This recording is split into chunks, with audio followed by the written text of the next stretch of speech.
Bar షాప్లో రూ. 200 పెట్టి బీరు కొనుక్కుంటాం. కానీ బియ్యం, పంచదార, పప్పుల కోసం రేషన్ షాప్లో నిలిచిన పేదరికం అన్నది. రూ. 300 పెట్టి బెనిఫిట్ షో చూస్తాం. కానీ రూ. 10 బస్ టికెట్ కొనుక్కోలేని పేదరికం అన్నది.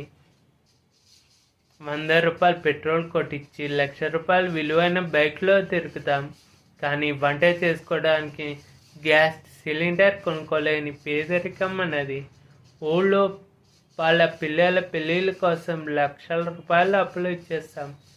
కానీ మన బిడ్డల పెళ్ళిళ్ళ కోసం, ప్రభుత్వాల పథకాల కోసం ఎదురు చూసే పేదరికం అన్నది.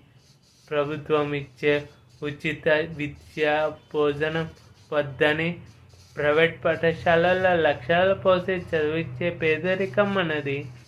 జై శ్రీరామ్.